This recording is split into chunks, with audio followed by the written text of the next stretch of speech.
I can already tell that Chesnaught is going to be insane in the Sunshine Cup. I know it doesn't seem like it's going to be good with all the Pidgeot and Flyers around, but trust me on this one. Here are some battles on how you could run it. Right, so in this very first match, in this first set, we actually get a lot of really nice leads. My opponent leads with Greedent and safe swaps into their Gligar, but before I want to switch into my Munchlax here, I am going to try to get a Frenzy Plant, and fortunately my opponent does shield the Frenzy Plant, which is awesome for us. Munchlax is an amazing safe swap in this format, especially with the way this team is lined up. So the idea is, majority of the time, if we get a flyer lead, we're going to safe swap the Munchlax right away. But otherwise, Chesnaught actually gets some pretty solid leads. I've seen Stunfisk, I've seen a lot of Vigoroth, a lot of normal types. This team can be very scary against these counter users if we don't play around our opponents correctly. But in this scenario where they use Vigoroth here, we're not really too worried about our alignment in this match in particular. Just because we had good alignment just from the beginning. But a lot of times, I'll have examples of this later in the video, I'll get Pidgeot lead with Vigoroth safe swap, and I'll show you how to be able to handle those type of scenarios too. This team actually does a really good job of winning leads that we end up losing.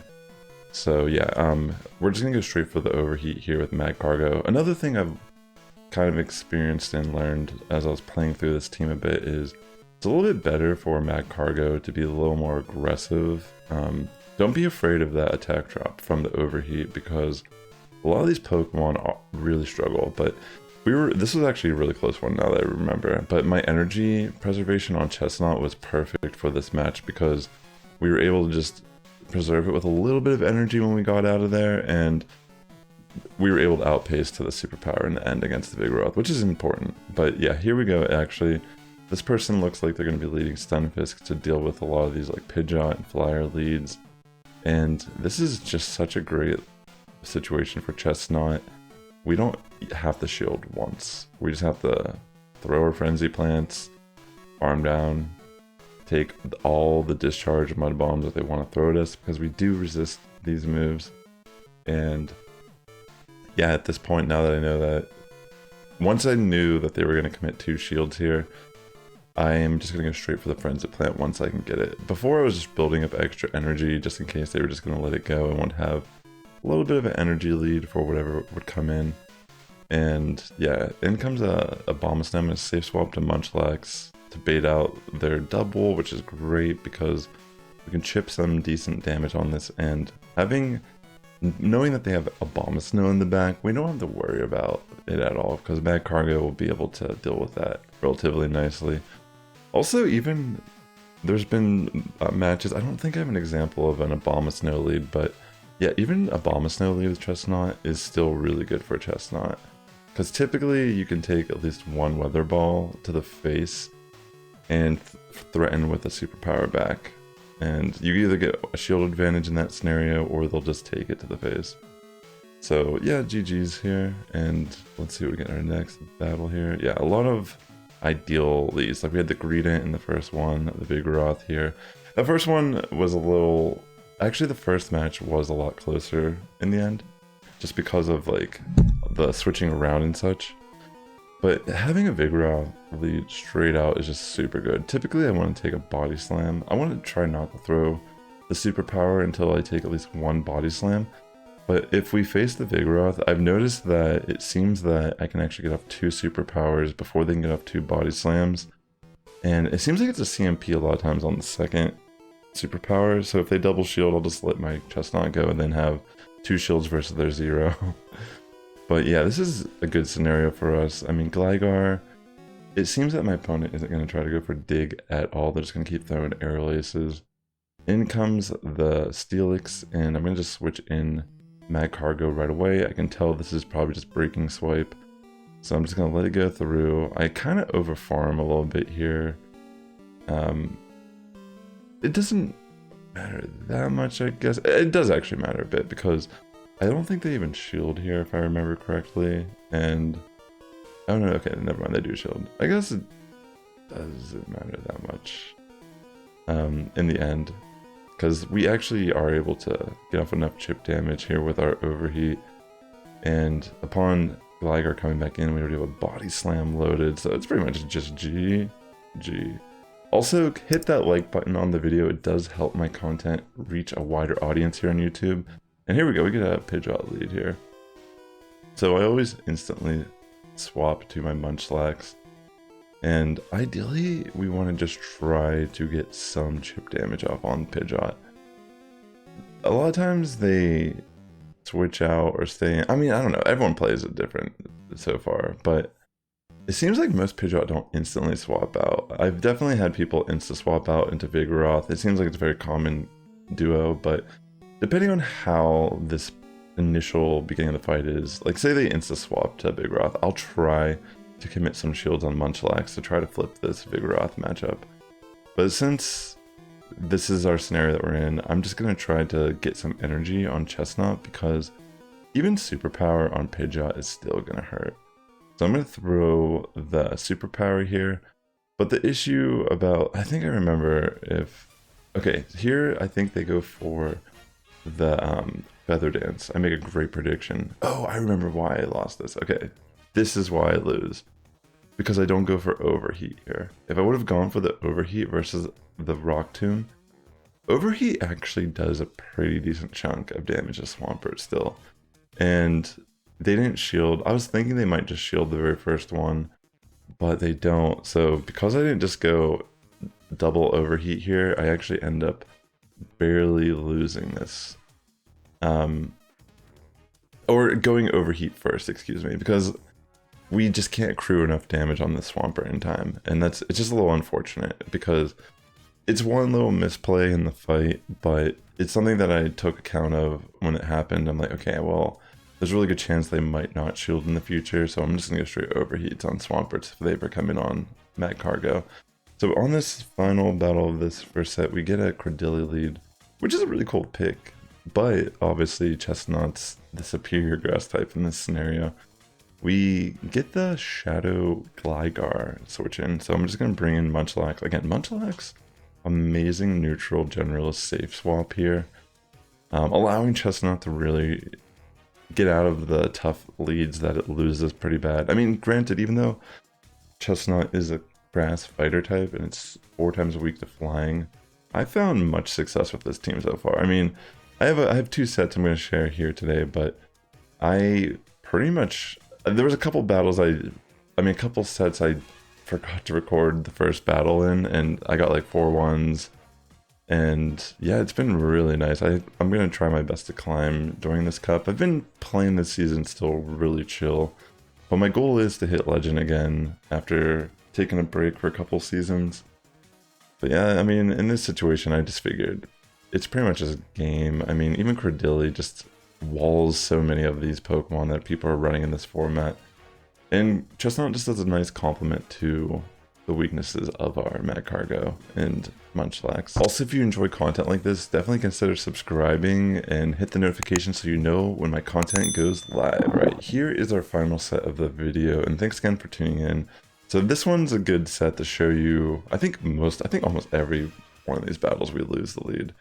So yeah, safe swap into Munchlax. They actually do preserve their energy on Pidgeot here, and they do switch in their Vigoroth, but because we're already about a body slam ahead, that actually puts us in a really nice scenario. I will commit the first shield knowing that between the tackle damage and them letting that first body slam slip through, this is actually not a terrible scenario. And now that Vigoroth is down low like this, I saw an opportunity to actually just farm to get energy on Chesnaught. This looks like a good enough amount of energy that I could potentially get definitely at least 1 superpower, and then we can switch into Magcargo upon the Pidgeot coming back in. But I wonder if, oh yeah, I insta-swap knowing that they are probably going to just want to launch their energy right away, and Feather Dance made the most sense for them to just want to spam upon returning into the fight. So we make a great call to insta-swap to Magcargo to eat that move, and in comes this Steelix, which honestly I wasn't really worried about. At this point, I just wanted to let my shields be preserved for Chesnaught in the back line, And we're gonna just split. Oh wait, actually, I realized that I could just farm down with Chesnaught at this point. And I guess I just saved the shield. I didn't really have to do that, I guess. It was a little risky, but actually really insane to get off the double superpowers here against Pidgeot. And this is the thing about Chesnaught that makes it so interesting. I mean, I guess you could run Smackdown Chesnaught, but you're gonna lose against these Vigoroths and doubles and such. It's the fighting type is still really good against a lot of. I mean, a lot of these Pokemon are so frail still in this format. Even Talonflame is gonna suffer taking a superpower or Frenzy Plant. Like ideally, they can take one, but they're not gonna want to take them, especially like later in the game when things are a little more nuanced with like chip damage and such. But as you can see in this fight, it's just like, wow. I got both shields. I let my Chesnaught go. It's pretty much such an amazing situation. Like Chesnaught versus Vigoroth.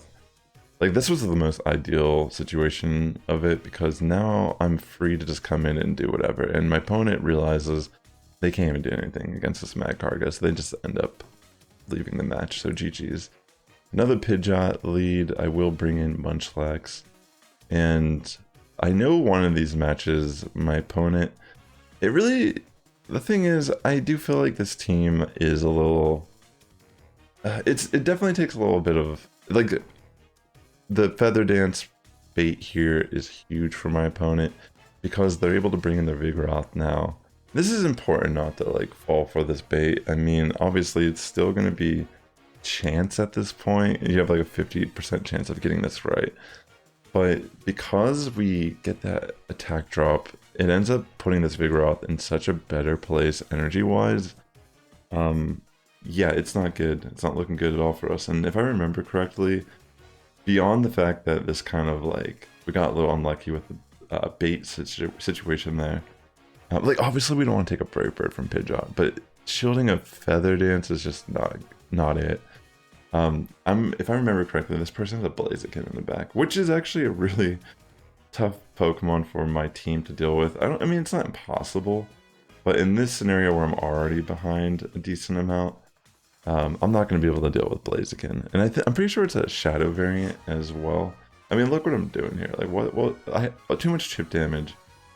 Yeah, I should have just. I mean, if I didn't shield a Munchlax, I would have had a nicer scenario. But this one looked like it still would have been a little difficult.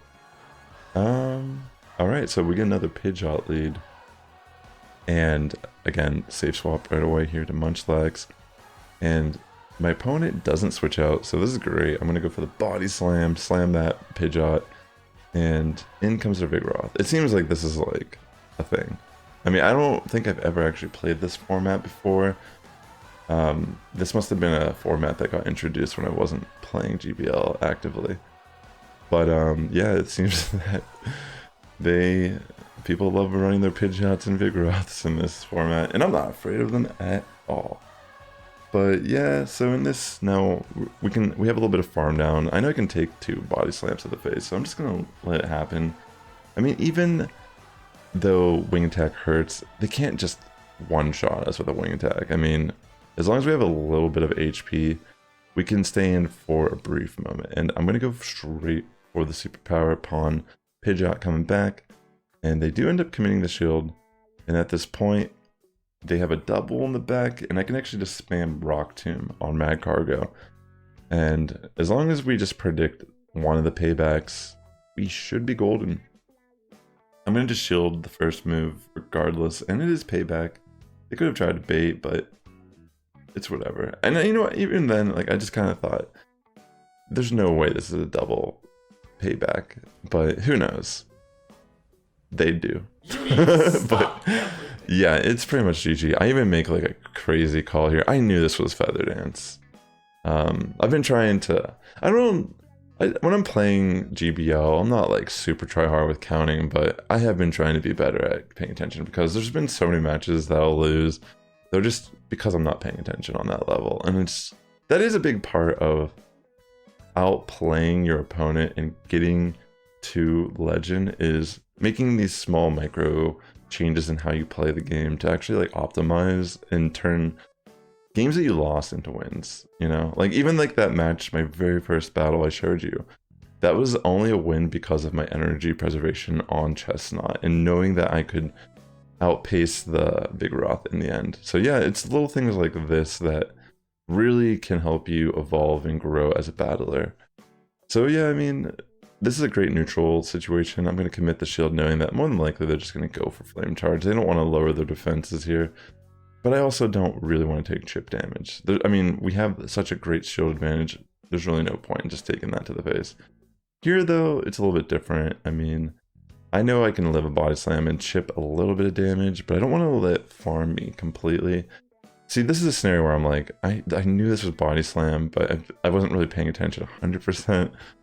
So I thought it was just better to shield, knowing that I'd probably farm down and have an overheat waiting for whatever they brought in. But yeah, another 4-1 set with this team. But I've had a lot of good sets with this team overall so far in this format. If you're in a silly mood and you want to help my content reach a wider audience here on YouTube, you can check out this video right here of a little fun Alolan Grimer that's my little sidekick and the lore behind him here on the channel. And with that being said, the Sass Squad's getting stronger each and every day. Good morning, evening, afternoon, whenever you're tuning in. I'll catch you in the next one.